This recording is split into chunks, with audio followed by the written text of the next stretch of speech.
አንድ በንግዱ ላይ ጥሩ እንቅስቃሴ የነበረው አላህን ፈሪ ነጋዴ ነበር። መሕሙድ የተባለ ጥሩና ታማኝ ሰራተኛ ነበረው። አንድ ቀን ለንግድ የሚሆኑ ዕቃዎችን ለማምጣት ጉዞ ለማድረግ አሰበ። ለታማኙ መሕሙድ ለ7 ቀን ጉዞ እንደሚወጣና ሱቁን በአግባቡ እንዲጠብቅለት ነገረው። ይህም ነጋዴ የተወሰኑ ልብሶችን ለመሕሙድ እያሳየው እንዲህ አለው፣ እነዚህ ልብሶች እንከን አለባቸው። ሰዎች ሊገዙህ ፈልገው ሽጥልኝ ካሉህ እንከኑን ሳታሳያቸው እንዳትሸጥላቸው። በመጀመሪያ እንከኑን አሳያቸው። እንከኑን አይተው ወደው ሊገዙት ከፈለጉትም ዋጋውን ቀንስላቸው። እንከን የሌለበት ልብስ ከሚሸጥበት ዋጋ 2 እጥፍ ቀንሰህ ሽጥላቸው። ሰው አላየንም ብለን ምናጭበረብር ከሆነ አላህ በንግዳችን ላይ አይባርክልንም አለው። ታማኙ መሕሙድ እሺ ብሎ የአለቃውን ትዕዛዝ ተቀበለ። ነጋዴውም ከመሕሙድ ጋር ከተሰነባበተ በኋላ የ7 ቀን ጉዞውን አድርጎ ልብስ ወደሚሸጥለት ሰው ጋር ደረሰ።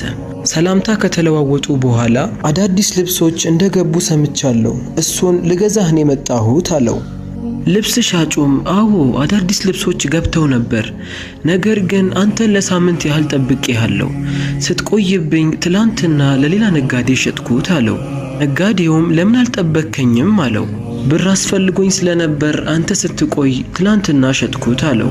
ነጋዴውም በማዘን እሺ አዳዲስ ልብሶች መቼ ይመጣሉ ብሎ ጠየቀው። ልብስ ሻጩም አላህ ካለ ከ6 ወር በኋላ ነው የሚገባው አለው። ልብስ ሻጩም እስከዛ ድረስስ አሁን ያለኝ ዕቃ ለወርም አይበቃኝም፣ 6 ወሩን ቤት ቁጭ ብዬ መጠበቄ ነው አለና አዝኖ ወደ መጣበት ተመለሰ። መሕሙድ ጋርም ልብስ ለመግዛት አንድ ሰው መጣ።